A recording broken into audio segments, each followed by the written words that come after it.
Oke, baik. Bismillahirrahmanirrahim. Assalamualaikum warahmatullahi wabarakatuh. Oke, sebelum Bapak melanjutkan lebih jauh, Bapak mau tanya dulu, suara Bapak jelas. Oke, baik. Nah, mungkin sebelum kita mulai lebih jauh lagi, Bapak minta anak-anak serius dalam mengikuti pembelajaran malam hari ini. Mohon maaf karena jam mata pelajaran kita dipindahkan malam karena tadi pagi Bapak ada kesibukan yang tidak bisa ditinggalkan. Karena kita juga pembelajaran online, jadi kita bisa belajar kapanpun dan dimanapun. Nah, Bapak minta satu lagi, siswa dan siswi Bapak belajar dengan serius, niatkan hatinya untuk menuntut ilmu, walaupun di tengah malam buta ini kita melakukan pembelajaran, mungkin Bapak nak bakal panjang lebar, mungkin sekitar 20 menitan lah Bapak masuk ya. Oke, baik. Nah, sebelum kita memulai pembelajaran kali ini, marilah kita membaca doa dengan suratul Fatihah. Berdoa dimulai. Bismillah.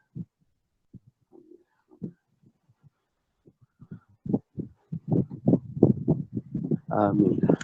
Baik anak-anak sekalian yang Bapak banggakan dan saya sayangi. Nah, ada pun materi kita pada hari ini yaitu tentang sholat Jumat. Nah, sebelum itu Bapak mau absen dulu, siapa yang tak masuk? Yang laki-laki gimana? Yang laki-laki boleh semua ya? Mungkin kedengaran. Oke, baik Bapak, terima kasih kepada yang cewek-cewek ini semangat untuk belajar pada malam hari ini walaupun jam sudah menunjukkan tengah malam. Alhamdulillah kalian semua. Nah, mungkin pembelajaran kita hari ini yaitu tentang sholat Jumat. Nah, mungkin ada anak murid Bapak ini yang tahu apa itu sholat Jumat. Ada yang tahu? Ada yang tahu? Tidak tahu. Sholat yang wajib dilakukan oleh laki-laki kali. Oke, baik. Bapak akan jelaskan pengertian sholat Jumat.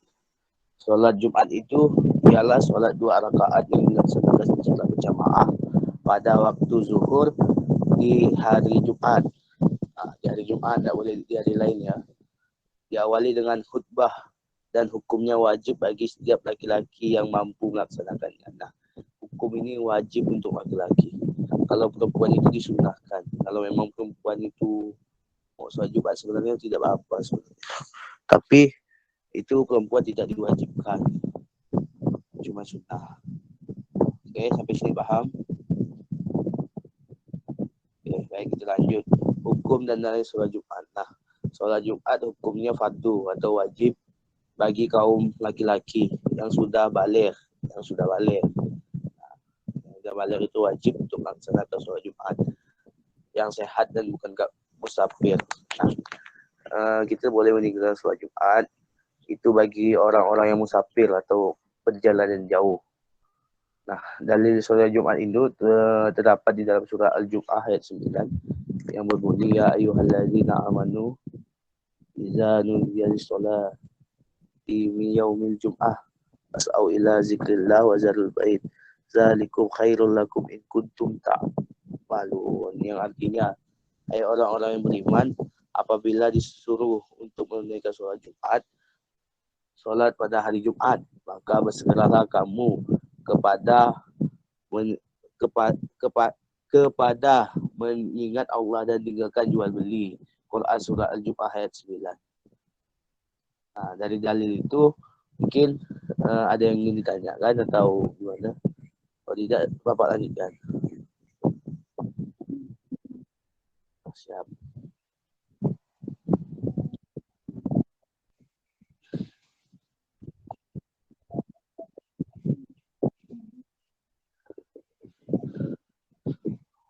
Oke, siap. Baik, terima kasih kepada Dania yang sudah banyak. Nah, hukum laki-laki itu meninggalkan sholat Jumat tanpa sebab ya. Nah, sebenarnya itu dosa besar untuk bagi kaum laki-laki yang meninggalkan sholat Jumat. Tapi di dalam sholat Jumat, sepengetahuan Bapak ya, seawam-awam Bapak, itu 3 kali berjurut-jurut itu tidak melaksanakan sholat Jumat, maka dikatakan kafir. Kalau kita ada perjalanan jauh, tidak apa, kita meninggalkan sholat Jumat karena kita musafir. Tapi kita meninggalkan sholat Jumat tanpa ada halangan apapun, tanpa sakit atau perjalanan jauh, itu dosa besar untuk bagi kaum laki-laki untuk meninggalkan sholat Jumat. Itu batasnya 3 kali. Melewati 3 kali berjurut-jurut, maka dibilang kafir. Sampai sini paham? Ada yang ingin ditanya lagi? Kalau tidak, Bapak lanjutkan. Oke, tadi sudah membahas pengertian, dalil. Sekarang kita beralih kepada syarat sah sholat Jumat. Nah, sebenarnya sholat Jumat ini kan diajarkan oleh kaum laki-laki. Sebenarnya perempuan juga boleh mengetahui, tapi kaum lelaki ini tidak masuk pada hari ini, tidak tahu kenapa. Mungkin kita kuliahnya terlalu malam. Nah, mungkin yang selanjutnya syarat sah sholat Jumat. Yang pertama itu hendaklah diadakan di dalam desa atau negeri yang penduduknya menetap, di suatu tempat lah pokoknya, di daerah masing-masing. Yang kedua itu harus berjamaah. Yang ketiga itu dikerjakan di waktu zuhur. Yang selanjutnya itu didahului oleh khutbah. Ada yang ingin ditanyakan ini atau ada pemikiran kayak gini, Pak boleh tak Pak kalau sholat Jumat itu tidak ada khutbahnya? Sebenarnya sholat Jumat itu wajib untuk melaksanakan mendengarkan khutbah.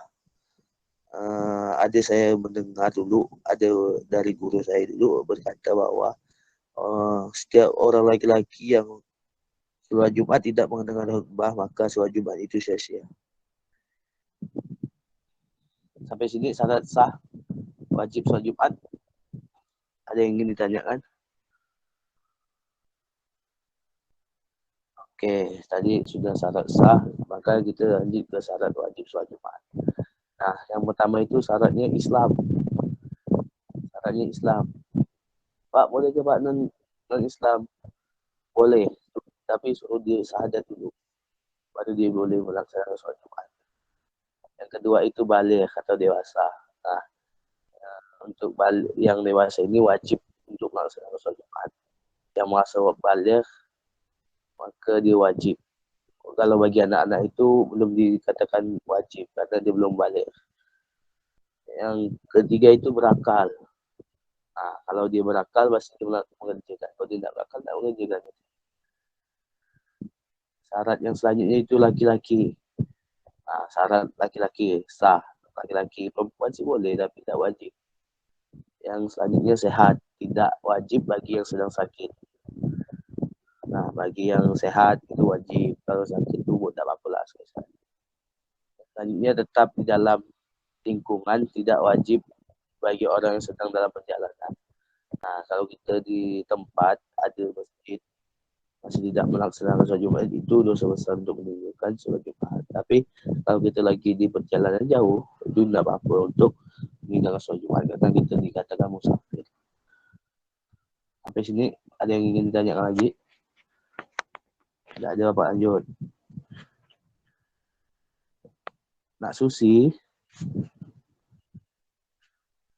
Oh, Nak Susi. Ada yang ingin ditanyakan, Nak Susi? Iya, Bapak. Ingin ditanyakan? Tidak, Pak. Oke, kalau tidak, kita lanjut kepada cara mengerjakan sholat Jumat. Nah, cara mengerjakan sholat Jumat itu yang pertama, menjelang waktu sholat Jumat. Dianjurkan pergi ke masjid. Kalau mendengar azan Jumat, segera pergi ke masjid. Nah, ini nih kaum Hawa juga ini perlu diketahui. Ada cerita suatu guru saya dulu. bilang bahwa orang yang pergi solat Jumat yang pertama nyampe di masjid itu dapat sapi. Yang kedua itu dapat ayam. Yang ketiga dapat telur ayam. Yang keempat dapat kerugian. Dapat pahala.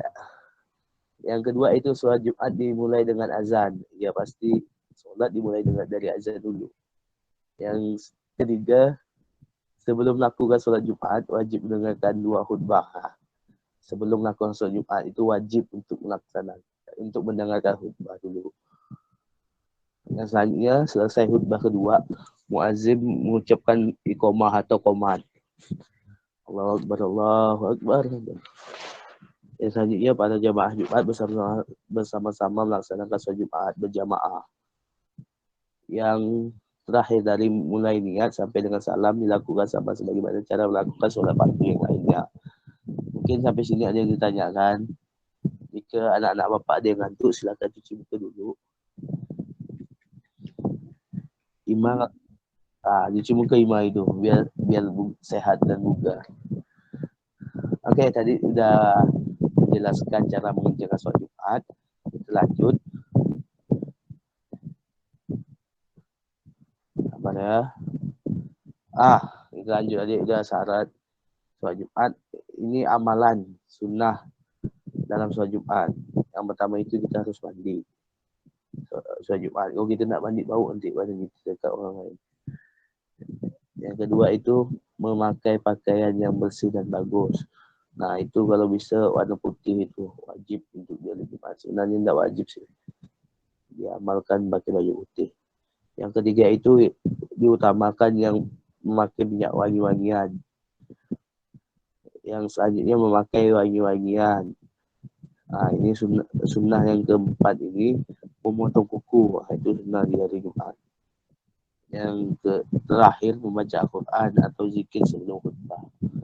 Makanya orang yang pergi awal itu pasti membaca Al-Quran atau berzikir dalam masjid. Selanjutnya iaitu, mungkin tadi ada pertanyaan sebelum Bapak lanjutkan lagi. Kalau tidak ada Bapak lanjut. Tadi sampai sunnah. Nah, hikmah solat Jumat.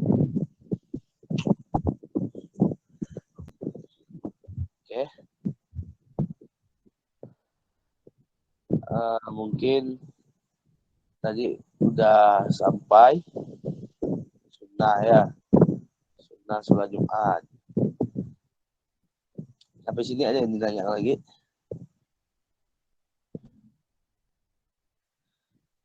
Lanjut. Apa lagi kan? Lanjut, Pak. Lanjut. Susi apa kabar Susi? Lanjut, Pak. Lanjut.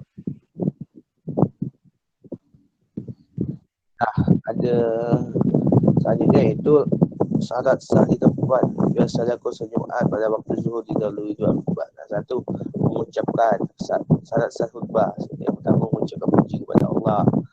Khutbah yang pertama mengucapkan puji kepada Allah. Yang kedua membaca selawat. Yang ketiga itu mengucapkan 2 kalimah syahadat. Yang keempat itu kita harus berwasiat atau bernasihat. Yang lima membaca Al-Quran. Yang enam berdoa untuk semua umat Islam pada khutbah kedua. Itulah dari rukun khutbah. Rukun khutbah. Selanjutnya itu sampai rukun khutbah ada yang ingin ditanya. Kalau tidak ada apa lanjutkan. Yang selanjutnya khutbah Jumat dilaksanakan berdiri jika mampu. Khutbah Jumat, syarat khutbah Jumat dilaksanakan tepat siang hari saat matahari tinggi mulai bergerak condong ke barat. Khutbah Jumat dilaksanakan dengan berdiri jika mampu. Khatib hendaklah duduk di antara dua khutbah. Khutbah disampaikan dengan suara yang keras dan jelas. Nah, selanjutnya khutbah dilaksanakan secara berturut jarak antara keduanya. Khutbah Jumat. Sampai sini ada yang ditanyakan? Nah, Tidak, kalau Kalau memang tidak ada pertanyaan, mungkin dari materi pertama sampai materi terakhir ada yang bisa menjelaskan lagi?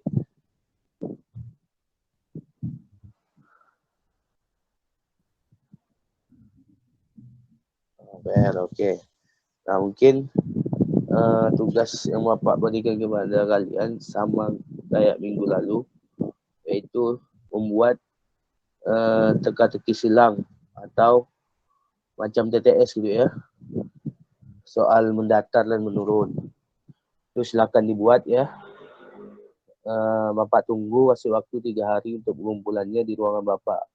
Silakan dikerjakan sebaik-baik mungkin. Itu bakalan menentukan nilai kalian semuanya. Oke, sampai sini paham Susi? Paham, Pak. Alhamdulillah. Nah, mungkin kalau tidak ada pertanyaan Bapak lanjut aja pelajaran hari ini. Mungkin anak-anak Bapak ini sudah ngantuk juga. Bapak lihat itu Ima menahan mata ngantuk. Ada yang ingin ditanyakan di mana? Enggak, Bapak Zoom. Ya, Pak. Oke, baik. Nah, mungkin cukup sekian penyampaian Bapak hari ini. Kurang dan lebihnya Bapak mohon maaf. Jika ada kesalahan kata atau perbuatan Bapak yang menyinggung anak-anak sekalian, mohon dimaafkan lahir dan batin. Mungkin kalau tidak ada pertanyaan, Bapak tutup dengan mengucap Alhamdulillah Rabbil Alamin. Assalamualaikum warahmatullahi wabarakatuh. Ya, Bapak izin keluar dulu ya.